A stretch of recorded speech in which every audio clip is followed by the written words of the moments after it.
So imagine starting Finasteride before YouTube and social media even existed. Before Reddit, before the hair loss forums were full of advice of fear regarding Finasteride.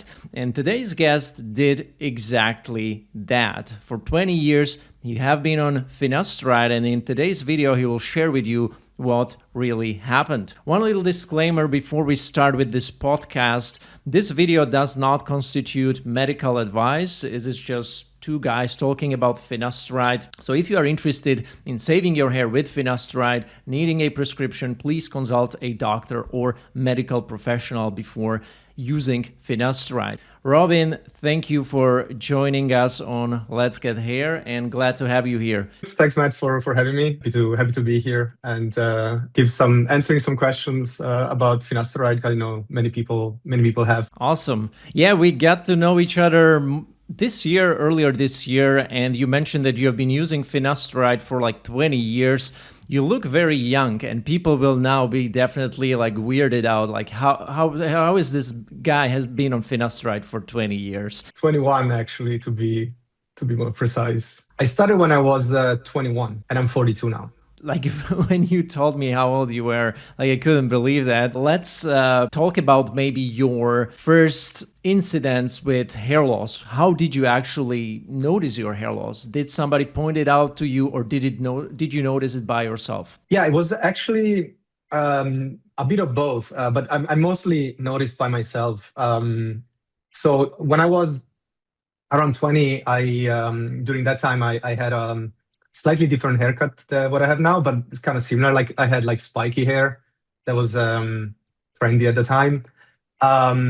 So what I noticed when I started noticing, especially when I was, for example, going at the pool or in the ocean swimming, and I had like wet hair, I started noticing that I could see much more of my scalp because I had the hair up. So of course that is much more visible than when you have a different haircut. But I started seeing like a lot of space in between the hairs, and also like my temples. I started noticing they were going like backwards. And then I had some friends pointing it out, like, hey, like you seem like you have like one friend I remember telling me like you seem like you have a highway in between your head. Like I had a lot of space, and I started noticing gradually, but at some point it became very, very visible.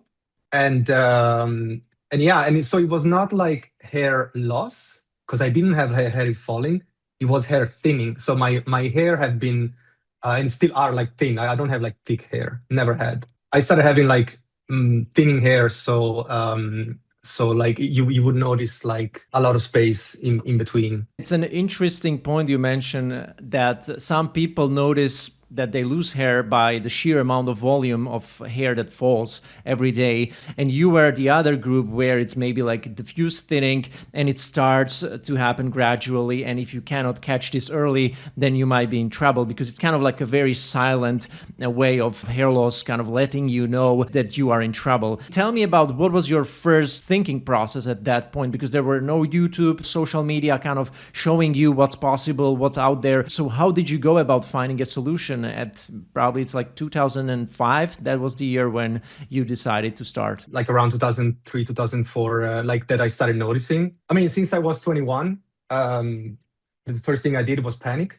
And the second thing I did was telling my parents. I have two parents that were like nurses. Now they're retired, but they were both working as nurses. So since they knew a bit about medicine, like that was the first thing that I started doing. Hey, mom, dad, I have an issue. Like my hair are thinning, and yeah, my parents told me, since my dad was also balding by that time, the thing they told me is that it's normal. This happens, and there's not much you can do about like some men lose their hair. This is a funny story. Like I thought of myself, okay, we can go to the moon, but we cannot fix hair loss. How is that possible? Luckily, by 2004, it's true, we didn't have social media. We didn't have like all that, like YouTube videos. But luckily, we had Google. And so what I did is that I went on Google and I searched like, hair loss cures, hair loss treatments. And then I found an article that talked about Propecia, this medicament that uses Finasteride. And so what I did is that I booked an appointment with a dermatologist, if I remember correctly, because for hair. And I told her the issue I had, like showed my hair. She told me, yes, you do have alopecia. She explained me what it is. And then I told her, yeah, I also found there is this Propecia medicament I saw online. Like, do you know it? And she was like, yes, it's a fairly recent one. I think it was approved by the FDA in the 90s, mid 90s, and you probably. Yeah, I think 97 or 98, so probably 7 years on the market at this point. Yeah. So not too long, but I mean, of course, these things are tested before they get approved for a long time as well. And so she told me that I could try it. She prescribed me the 1 milligram, and then I started taking it. I knew by that time, also looking at the Google articles I read, that some people had issues, like some people had Side effects, especially like libido side effects, which of course for a guy is like a very not nice thing to read. But I decided to risk it because I was like too scared of losing my hair. So I was like, fuck it, I tried. And also one thing that the articles always mention is that for the people that had issues, as soon as they stopped taking the medicament, they would then get back to normal, not having issues anymore. So I thought, okay, worst case, I can just stop taking it. And yeah, that's how I started taking it. You grew up in Switzerland, and all this is happening in Switzerland in 2004, visiting the dermatologist and also reading about finasteride and Propecia. It's like from German-speaking media, or how did you, what was it exactly? I searched on Google, so I found articles that were in English, and I don't remember now exactly which articles I found, but like I'm pretty sure that it was like from the US. Mm-hmm. So I found some pages, American websites that were talking about it. Okay, so this is kind of your base. That's your starting situation. So you're like a diffusely thinning, maybe Norwood 2, as you would describe back then. Would it be correct description? Yes. Without any crown hair loss, just the front? Yeah, like more like exactly like the top part and the temples. Yeah. Unfortunately, you don't have any images. We will blend in some from like 10 years ago when you were in your early 30s, but unfortunately you have none from your early 20s where you would have documented your hair loss. How would you describe it? Was it actually worse or better as your hair is looking right now, or was it kind of the same? What happened is when I started taking Propecia, I started seeing the hair thickening after like 4 months. I was not the only one noticing. I was, of course, going to my hairdresser, and my hairdresser also started telling me, oh, like you, because I talked to him about it, and I told him that I was taking this medicament. And then after 3-4 months, because I was going there once a month, he told me like, oh, I also noticed like your hair are like thicker. And basically by the 6th, 8th month, my hair were quite back to normal, I would say.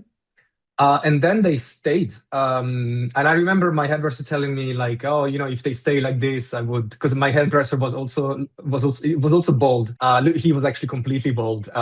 So he was like, hey, if you can keep your hair like this for life, like I would sign a paper on this. So basically, in less than a year, and again, maybe because also I was 21, so relatively young, and I started taking it as soon as I noticed the problem, I got very fast results. So in less than a year, my hair went back to normal. And then I kept taking Finasteride, and then my hair basically stayed the same. I thought also, maybe with time, I would see my temples still going maybe more backwards, or my hair thinning a bit again, but not in a noticeable way. I cannot really tell a difference. Another detail about me taking Finasteride, I was always, since the first year, under suggestion from my godfather, who's a doctor, he recommended me to take breaks. So I was always taking a break every 6 months and using minoxidil spray for a month after 6 months of Propecia. So I was always doing 6 months pill and then 1 month break where I was using minoxidil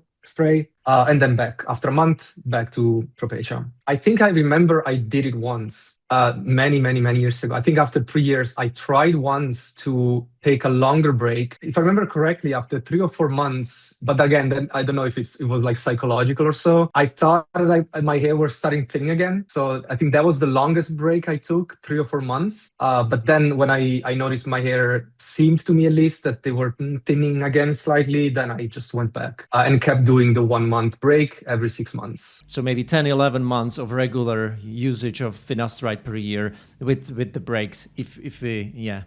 Interesting. Yeah, the minoxidil suggestion I don't quite understand from what we know today, because we know that minoxidil has to be used consistently, not just for a month and then stop it, because then you can just trigger the telogen effluvium, which is like the short-term shock loss, and then you pretty much just stop after a month. So you almost make your hair fall out more and then you stop, which doesn't make sense to me. And I wanted to know, like, how did your hair respond to this combo of 6 months finasteride, 1 month minoxidil, and 6 months finasteride, and so on? Again, this was a recommendation of my godfather, who knew, or being a doctor, he probably heard about Propecia. And I remember him telling me to take breaks.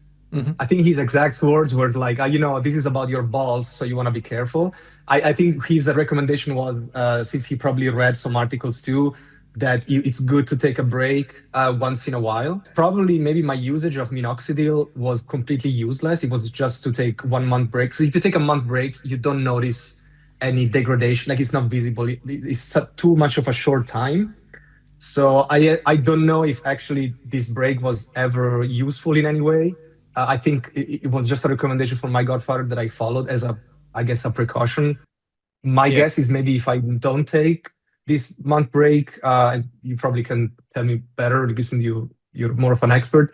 Maybe if I could also not take this month break, but it was like more of a recommendation from my godfather that I followed. I think it's a great recommendation. I started doing breaks based on my own experience, and I felt like, first, I don't need to take it 12 months in a year. I can take some breaks. I met some doctors who themselves are taking finasteride, and they are, let's say, 6 months oral finasteride, and then 6 months they are using a topical finasteride, low dose, with some other topicals, but not minoxidil. And this is pretty much when I started doing it myself as well. And I think it was a great suggestion. I just think that the suggestion of using minoxidil just for a month during that time doesn't make much sense. Scientifically, what we know about minoxidil today. And of course, he probably couldn't have known this because the studies on minoxidil that we have as of 2025 are something newer and more optimized compared to what he probably knew in 2004 about the usage of topical minoxidil. So let's sum up. So your situation was pretty much unchanged as you would describe it from 21, let's say, after those 6 to 8 initial months of usage finasteride when it really thickened, and you say that it pretty much stayed the same until today? Yes, absolutely. Okay. Yeah, really the same. Can you just show maybe your hair a bit closer to the camera so people believe that it is your hair? I actually looked at your hair, so don't worry, everybody. Like, Robin did not get a hair transplant. I saw no evidence of the extractions or anything in the bag, so his donor is fresh and his hair is definitely real. It's not a hair system either. No, it's like real hair. He's been on finasteride and it's been working, and this is also one of the reasons why it's important to start as soon as you notice hair loss. And this is when you have the highest chance of not only respond well and thicken the hair, but also keep that response for decades. Let's talk a little bit about the aggressiveness of your hair loss before starting finasteride.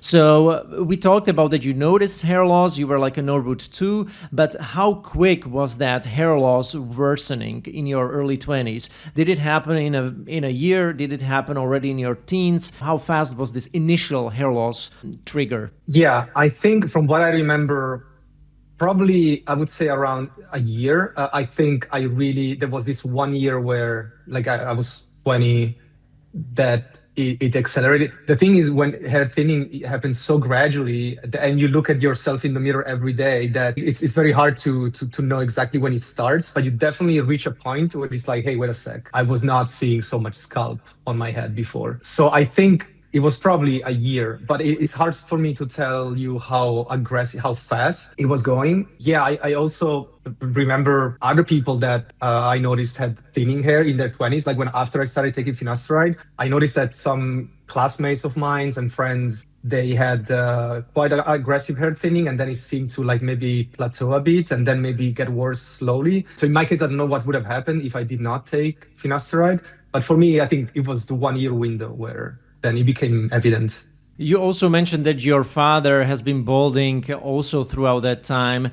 And where is he today? What is his like a baldness level, like on the Norwood scale? Like, Yeah, I mean, top is completely bald. He has hair on the sides and the back, but on top is completely bald, and he started balding from what he told me around 26, slowly, then in his 30s also slowly, and then very gradual. But and I think he also had thinning hair because what the dermatologist told me that probably I inherited from my father the alopecia. did he also have the diffuse thinning type of progression as yourself? It was diffuse on the top Yeah. part. Yeah. So you know what's in the cards for you in case you forget your finasteride. Yeah. Yeah. Yeah, and it's something that yeah, I remember. I mean, both my father and my mother, they told me, it's a normal thing that happens, but they never looked into these medicaments also. But when my father was younger, this medicament did not even exist, so he never looked into it, and he was already married, so didn't care anymore. Interestingly, right now we also have Dutasteride, which is a stronger version of finasteride. It was also available back in the days, but probably you didn't know it because it wasn't FDA approved for hair loss. Right now, some people get it and it can be prescribed off-label, means like it's not an official treatment for hair loss, but many people who do not respond to finasteride or need a stronger suppression of the DHT because the hair loss is too aggressive, then they upgrade to Dutasteride. So what are your thoughts on this? Would you ever consider doing something like that? Well, I don't know. I don't know this for a medicament. I remember you telling me about it. I would probably have to, look into it. The thing is now, what I would do is I would ask an expert, maybe as a recommendation on this, like if it makes sense or not. Since for me, finasteride is working well, that would be the question, like why switching? If it will be cheaper and there is good research that says it has the same effect, maybe I could try it. But yeah, that again, since I've been taking finasteride for so long and it worked, I don't know if for me it would make sense to switch. But if an expert, would tell me maybe yes for some reasons, I would be willing to try it. I would not suggest Dutasteride if I were you, because you clearly respond well to finasteride. You have no kind of noticing of like losing ground. You use a drug that is approved instead of using something that is not approved, like Dutasteride. And the side effects profile are kind of similar, but in some studies you see Dutasteride users having slightly more side effects. So I wouldn't use it myself if I don't have to. I might use it in the future if finasteride won't work for me as good as now, but I would definitely keep taking finasteride if I were you, because the suppression of the DHT, and not just the DHT, is less than with Dutasteride, but also the suppression of the 5-alpha reductase isoenzyme family that Dutasteride is inhibiting more severely on different fronts compared to finasteride. So yeah, it's kind of like a greater scope of inhibiting other enzymatic pathways that you get with Dutasteride compared to finasteride. The next question is the hair shedding. So many people want to know if you are shedding the same amount of hairs on average as before starting finasteride, or is it now less? Is it now even more? Like, how was your shedding, if you have ever tracked it this way? I never tracked it. I don't shed much hair in general. So like I don't wake up and have like hair on my pillow or so. So I guess I shed hair. Like I didn't notice any difference. Hair shedding was actually something that never was the signal that you are losing hair for you, which is for many people. But for you, the signal was the progressive miniaturization, which made it see through your scalp and see through the hair and stuff like that. So this is an interesting point as well. Cool. So hope this answered the question to one of the guys who, many guys wanted to know, the shedding question. And yeah, it doesn't have to, like, people don't have to shed crazy amounts for them to be like, okay, I'm going to lose a lot of hair. Sometimes it's silent. You're shedding normally as other people, but it's like progressively miniaturizing. Now let's pivot to maybe the usage of finasteride, your starting point and where you are now. And now let's talk about the sexual, side of things. Many people know about the sexual side effects that finasteride can induce. So let's talk about first the erections, like the morning wood. Is it something that had remained unaffected throughout the years, or is it something where you notice some changes? No, it's been completely unaffected. The side effects that you're mentioning, was like my biggest fear when I started the treatment, because I read about those. But lucky enough, and I guess this is also depending on every person that reacts differently to medicaments. Maybe I was lucky in that sense. I never had any of the mentioned side effects, luckily. But I kept, of course, I kept reading if there was new research through the years that would talk about them. But luckily enough, I did not have experienced any of them. Great to hear. Now, so you are in Switzerland, and Switzerland is known for its high medical care and also higher, I would say, medical standards for production of medications. And that brings me to the point of, where did you get your finasteride for most of the time? Did you get it from Switzerland? Did you get the Propecia brand, or did you get the generic forms of finasteride? I always bought them in Switzerland, also because I needed, at least in Switzerland, we need the doctor prescription still to this day. So I have to renovate it every 6 months. So yeah, I always bought it in Switzerland, and the first years I was always buying Propecia because it was the only available one in the pharmacy. But then after some years, I remember the pharmacist told me, "Oh, by the way, don't you want to get the generic?" And the generic, of course, costs less money. By that time, I was still a student, so it was like $20-30 less. And I also bought the generic. I still tend to buy the generic most of the time, unless the generic is run out. So I would buy the Propecia. But yeah, like, and again, I started with the generic one once, different types. Then they came to the markets. The ones I bought were always Swiss, and I did not notice a difference. I did not notice that maybe they were less effective, even though that was my first, let's say, fear with the generic. But then from what I know, like, basically they have the exact same amount of finasteride. In general, generic, I in general never had issues with generic medicaments. So I tried, and I saw it was working the same. And so I tend to buy now always generic because they are just cheaper than Propecia. So, and these are the 1 milligram tablets, and you always use yes, like the 1 milligram a day. Yes, yeah. I always use the 1 milligram. To sum it up, yeah, no changes once you switched, and it seems like you switched earlier on. Maybe you have been on Propecia for like 2-3 years, maybe 4, and then for most of the time you've been using generics. Actually, it seems. Yeah, actually, yes. By now, I probably used more generic than Propecia. Yeah. Yeah, but it's remember to tell that you always source these generics from a licensed pharmacy, from a local pharmacy that is based in Switzerland, right? Yes, yes. And these pharmaceutical companies are also Swiss, the ones that do the generic. That's also the thing, because I'm also very suspicious about the pharmaceutical companies that are not that regulated, like they are not based in EU, they are not based in Switzerland. And in that case, like, I am more, you just get more skeptical, because I don't believe that they will be able to create the same quality, because there were some random reports that I've heard over the years where people switched from Propecia to some generic form that they acquired somewhere online.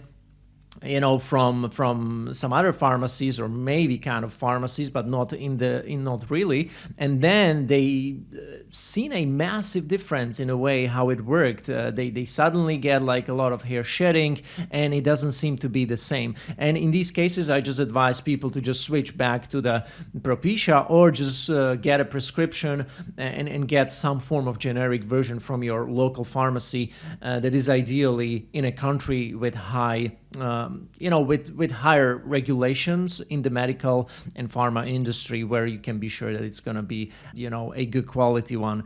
Now, to wrap it up, we forgot to ask about the mental side effects. I'm not sure if you even, noticed this being a thing, different types of mental side effects like depression and all these things. And I certainly think that is true in some cases, and it can be true in individuals who are more susceptible to depression and these types of things in general. But I'm curious to hear what was your experience regarding this aspect while taking finasteride. Yeah, I never noticed any mental effects except happiness for having the hair back. I mean, that was the only effect, but I did not notice any effect on my psyche. And again, when I started taking it was right when I started university, so I was also going through like university, studying a lot, and so like, I did not notice effects there that I was maybe not able to concentrate or not able to sleep or any of that stuff. One question that I would want to know from you: you are 42, you seem to be an excellent hair transplant candidate because you are on finasteride, you're responding like beautifully. You seem like you don't even need a hair transplant at this stage, but let's see, something will change. Maybe you will want to enhance your hairline a little bit in the future. Maybe the crown starts to look thinner. What is kind of your outlook on hair transplants? Is it something you would ever consider yourself?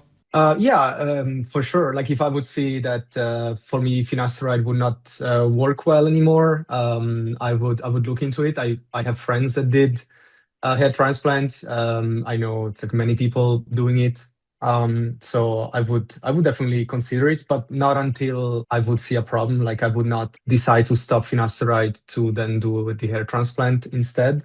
I will just keep taking finasteride, and if things get worse, then yes, I would consider it. I mean, you wouldn't stop the finasteride. Like you would have to take the finasteride and get a hair transplant still, because once you stop your finasteride, a lot of hair will fall out, so that wouldn't be nice. So you would we always want to get a hair transplant and also be on finasteride to kind of get the best outcome. That's the point. Yeah. Let's wrap it up with what would you tell somebody who is maybe your age when you started, in his early 20s, maybe he's in his 30s, but he wants to keep his hair, but he's afraid of finasteride. He's not sure whether he should use it or not. What would be kind of your piece of advice from a non-medical perspective, as a patient, as a user yourself? And again, I can only talk from my experience, but I would recommend them to at least try it out, because from what I've seen, the research says that if you do have indeed some issues, some side effects, you can just simply stop taking the medicament and the side effects will go away. So, and this has been reported quite widely. So it's definitely safe to try and see how it works. If after 4, 6, 8 months you have issues or you don't see results, then you can stop. But I could definitely recommend people to try it. I think by now it's definitely safer than when I started, where it was still less known and tested. Now there is like at least 3 decades, right, of studies of people that have been taking it. So yeah, we have a lot of data, a lot of safety data, and a lot of experiences like yours, like mine, where we can also share with people like what at the end of the day, nothing bad will happen Like even if you have some sort of side effects, there might be transient side effects that you may get at the onset of like when you start the finasteride, and then your body adapts to it, and those are like the short-term side effects. Even if you get them, like you can still manage it by different strategies that we discuss on the channel with the doctors. Microdosing being one of the things, and eventually if you stop completely, like there is no way those side effects could last maybe longer than a couple of weeks, or at most maybe some 2-3 months, which most of the doctors who have been prescribing finasteride will also confirm. So yeah, great to know this. Great having you here, and yeah, thank you for finding the time, and wish you good luck with the hair, and yeah, stay well in life. And I think that the hair is one of the things that contributes to a good experience. Living and knowing that you have your hair, you are in your 40s, and your hair looks better than the average 40-year guy at this point. So that's something to definitely be happy and appreciative of. And yeah, that's great that you shared it with us today. Cool. Thank you for having me, Matt. It's been fun. Thank you for watching this one.